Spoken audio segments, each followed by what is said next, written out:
housekeeping I gotta get out of the way first. We always think that Jesus is antagonistic to the Pharisees.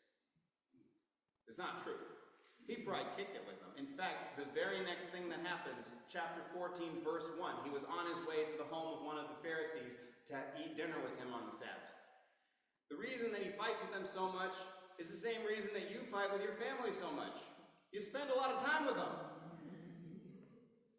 Now, the Pharisees, you got to remember contextually, right? They're the ones who are like, you know, we need to get right with God. That's how we're going to get rid of Rome. See, at the time when Jerusalem was sacked, when the Babylonians came and took over and the people went into exile, the learning while they were in exile was maybe the reason we got sacked, maybe the reason we lost our power was that we stopped aligning ourselves with God. And it's not just, oh, we didn't worship right. It's like we stopped caring for the poor. We stopped caring for the destitute. We started getting fat and rich. And we were not being people of justice to the outsider, to the foreigner, to the immigrant who we are mandated to care for. And so when folks got back after Persia conquered Babylon and the exiles were returning, they showed up in the Holy Land and were like, we got to get our stuff together. And the Pharisees are the ones who believe instead of trying to fight Rome, instead of trying to overthrow Rome, what we need to do is we need to get so in alignment with God that none of this can stand anymore. In fact, there's a kind of an old saw that says, if we just perform the Sabbath perfectly twice, that'll inaugurate the Messianic age. If all the Jews of the world could perform the Sabbath perfectly twice, then the Messiah comes. Now think about what a huge responsibility that is. And how that might make you a bit irritating to people who identify as Jews who you think aren't doing it right? And you get a little caught up in the way you think it needs to happen. And Jesus is like, I love you, man, but you're focused on the wrong things. You're trying to tell people that they shouldn't get healed on the Sabbath, and I think you're missing the point here. So literally, that's the next thing that happens in chapter 14. See, this point that Jesus is making right now is really critical. Now, the Pharisees are rolling in. They do not like Herod. Herod is complicit with empire. When the Herodians and the Pharisees start working together, you know somebody has started breaching their ethics. And that's not what's happening here. That happens later. But here, the Pharisees roll up and they warn Jesus because they say, Herod is coming for you. Now, why is Herod coming for Jesus? Why does Herod give a damn about some religious person out there talking a great game and healing people? Why does he care? Well, you might say, oh, he's, undermining Herod's authority, blah, blah, blah. It could be true. It could be true that this, random Galilean preacher who's healing people is going to become a political leader. That's certainly what Rome is afraid of. But I actually think the real problem is that Jesus is trying to articulate a different place of finding your security. And it's very antagonistic to how Herod thinks about security. If you really want to see what Jesus thinks about security and wealth and money, you just go back one chapter to chapter 12. I'm just going to read a portion of that for you here. This is chapter 12, starting at verse 13. Someone in the crowd said to him, being Jesus, Teacher, tell my brother to divide the family inheritance with me. I love Jesus' response. He said to him, Friend, who set me to be a judge or an arbiter over you? Go talk to your own damn brother. But he said to him, and then he said to him, Take care. Be on your guard against all kinds of greed, for one's life does not consist in the abundance of possessions. Then he told them a parable. The land of a rich man produced abundantly.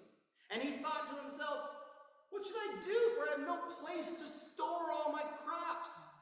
Then he said, I will do this. I will pull down my barns and build larger ones, and there I will store all my grain and my goods. And I will say to my soul, Soul, you have ample goods laid up for many years. Relax, eat, drink,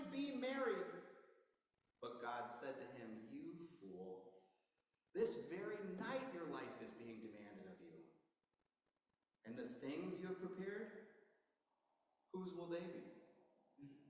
So it is with those who store up treasures for themselves, but are not rich toward God. Jesus is all up in this place trying to articulate an alternative message about security. And what is his message? It's got two pieces to it. Number one, trust God. Number two, serve others. Don't serve others because you're going to get something back. Serve others because you trust God. Jesus is calling into question this whole idea of individualistic security, as if you could ever be secure in yourself. See, this is the thing that the neoconservatives and all the Silicon Valley people are rapidly trying to figure out. What happens when civilization falls apart? How will I be secure? How do I turn all my digital money into real assets that put food on my table? So they start buying up random things and they start acquiring guns because they're like, when it all falls apart, how am I going to be secure? How am I going to protect myself from all the people that want to steal all the stuff that I have that they don't have? Build bunkers. Put your faith in the cloud. Oh my God. You know, Moses was the first person to download onto a tablet from the cloud.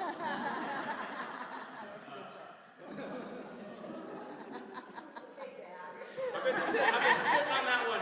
You guys don't know how long I've been sitting on that one. But here's the thing. Jesus basically says as much. He says, look, your house is left to you. What does he mean? If you live only for yourself, you'll be left only with yourself. Your house is left to you. It's not a home. It's just a house. It's just stuff.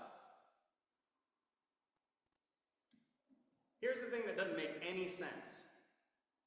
Anti-poverty programs are an investment in people. And they pay dividends.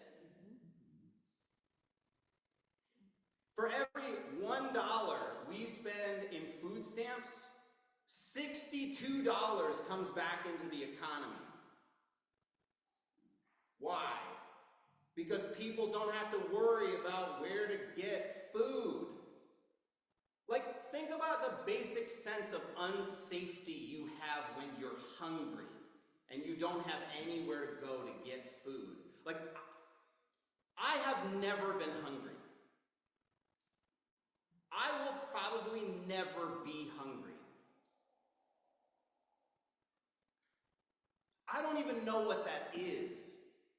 I mean, yeah, sure, I've felt hunger, right? But I chosen not to eat. Like, fasting isn't being hungry. Being hungry is being terrified that you will not be able to eat. I have never in my life been hungry. And the way that the world works, I will probably never in my life taste real hunger. I got to figure out what to do with that. Because I have met people. I was with someone yesterday who has been hungry, who has been cold in a way that I will never know, who has been scared in a way that I pray I will never know. And here we are talking about people who don't deserve it. Man, we don't help people who don't deserve it because it makes us uncomfortable. But those people who are in crisis are unsafe when they don't get help. And we got to do a better job about discerning the difference between discomfort and unsafety. We are not doing a great job at that in this country. Talking about unsafety and discomfort. We got to grow up. Now here's the thing. Somebody needs something, and they show up to you, and they ask you. That's a whole person with a whole life. They didn't get there out of nowhere. They didn't surprise in front of you There's a whole history there, right? Can you save them? No, you can't. If you hesitated, I want you to hear me. You cannot save other people. That's not for you. However, what you can do is you can be part of the network that exists to save people, to help people. And that doesn't even save them, that just helps them. I'll tell you, I was with this guy a couple days ago. I had to figure out how to meet him somewhere so I could get him a very paltry amount of money, like $178, which sometimes feels like a lot until you think about what $178 actually buys somebody. And he says, man, all I've been doing is hitting roadblock after roadblock after roadblock. I haven't been able to get anything. And then we keep talking, and he says, yeah, man, but let me tell you about this story. Our car died. It rolls down the hill into the parking lot of a gas station. Then he tells me this crazy story about some random dude rolling up on them, asking for a cigarette, and then pulling out a gun. 30 seconds later, the spot gets swarmed by 7 cop cars. Dude gets arrested. And I'm like, you know what's weird is on the one hand, our suffering is also the same place where the manifestation of God's grace, because that didn't go as badly as it could have gone.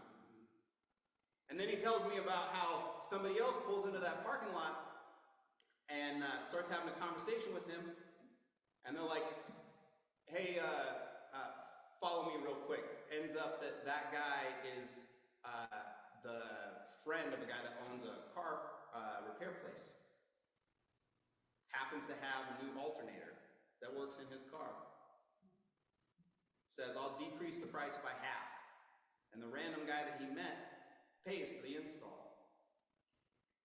And I'm like, I'm not trying to tell you how to interpret your story, but I am trying to tell you that all these sufferings that you're having are also places where God is revealing God's self in the care of all these people that are showing up. That there are salvation stories all across here. And you know it. And he's like, yeah, I do know it. Now, I'm not trying to tell him how his life is, because everything that he's going through is painful, difficult, unbelievable, shit I couldn't even begin to know about. And I know that $178 isn't saving him, but I know that it's helping to reveal to him that there are people that care more about people. That there is a transformation possible. Another man talked to me when I brought him some money to get him a hotel room for 2 nights, because his space just got dangerous. He couldn't stay where he was staying at. And he said, yeah, man, I was hanging out outside, and this guy comes up to me and says, hey, man, what size shoe you wear? So, tells him, what brands you like? I don't know, shoes, they need to be comfortable. Walk all the time. He goes, all right, cool. Comes back 10 minutes later, brand new pair of shoes. This doesn't save people, but what it does is it gives them hope for the things unseen. And more than that, it helps remind them that people can see them as people and not problems. See, there are a lot of people in this world that their primary identity in the eyes of the world is problem, not person. And our random acts of kindness, though they don't change the world, they don't save people, they do change the world. We are magical creatures because we create an alternative reality and an alternative narrative by how we care. And it might not be enough. It's not going to be enough because it's not from you anyway. It's supposed to orient back to the one that gives us everything. It's supposed to orient back to source. It's not supposed to stop with you. Sometimes we are just reminding people that there are people out there in the world who are still in contact with the source. And this is what Jesus is doing day in, day out, all throughout. He's unafraid to keep giving it away because he knows where it all comes from anyway. these animal images in this story? Just think about this for a second. Think about how comforting it is, this idea. This was in our daily devotional. How comforting it is to be sheltered in the soft and downy wings of the hen. Don't that feel good? That feels like a warm and safe place to be. Who's that hen facing off against? A fox. How's that fight gonna go? Not so good. It's gonna look a lot like that.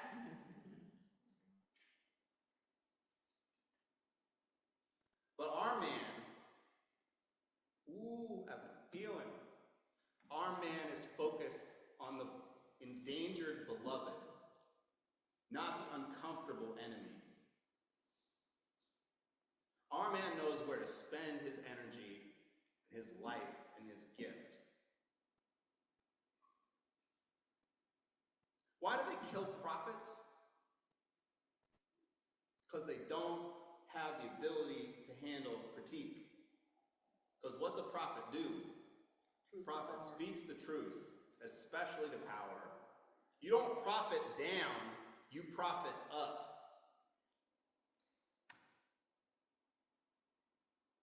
Are we ready to say that our system is broken? Are we ready to name the fact that the people in America who earn in the bottom 20%, the benefits they get from the government annually totals about $26,000 on average, and the benefits that the people in the top 20% of our country receive annually is about $35,000? We give more money to the people that don't need it per person than we give to the people that have nothing. Check this out. If we just collected the taxes that were owed every year, if we just collected the taxes that were already owed, we didn't import new taxes, we just collected what was owed, it is within $2 billion of pulling every person in America out of poverty every year. It would take $177 billion roughly to bring everyone who's below the poverty line above it. And the taxes that are owed annually that are not paid are $175 billion. Can we admit that our discomfort in talking about this is making people unsafe? Can we admit that our inability to be repentant about this is making people unsafe? Because we are citizens of this country. This is our country that is doing this, that has been doing this. We need to have a better conversation about money in this country, especially if we're going to follow Jesus Christ. We need to learn how to be uncomfortable without being a threat to the endangered. Can we talk about the stuff that makes us uncomfortable without making other people unsafe?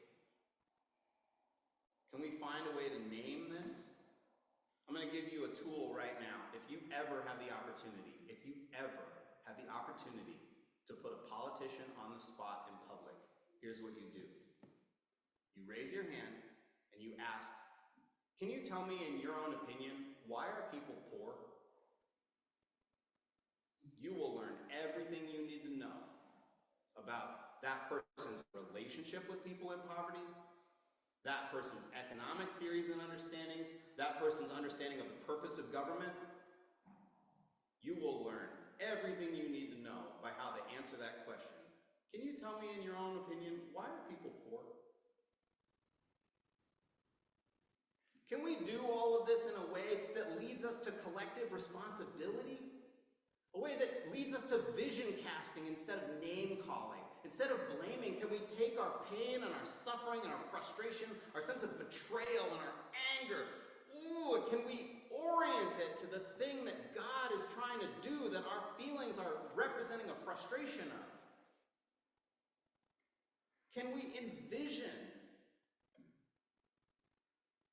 And I think foundationally, if we got to come back to it, away from all the politics, can we remember that all of this is gift? This breath is gift. don't lose, we gain. Because you can't store it up in a barn for security someday. Our security is us, is we. I store my meat in my neighbor's belly. Because we are a we. That's where security really comes from. So just ask yourself, what if you were around people and all of them felt totally safe? What does that feel like? To be in a room where everyone in that room exudes a sense of safety. I'm in those rooms often. I'm in rooms where everyone in that room feels safe, or at least safe enough, where it vibes safety. Think about the creativity that's possible in those spaces. Think about the connections that are possible in those spaces, the freedom, the vulnerability that's possible in those spaces. Are we equipping ourselves to create spaces where people can be vulnerable, where people can feel safer? Because the reality is the external world is real, is threatening for a lot of people. But our internal world has more to do with what we are rooted and grounded in than it has to do with the world that we operate in. And when some of us are uncomfortable, it literally produces unsafety for others. So can we get comfortable in our discomfort? Can we start to actually trust that we are held by that which is greater than ourselves so that we can go out in that trust like Jesus does, to risk to be that hen who wraps her wings around the chicks regardless of the existence of the foxes? We are magical beings, y'all. We are magical beings. Because we can create a sense of security in an insecure world by connecting to the source. And connecting to the source gives us the courage to be more uncomfortable so that others can be more safe.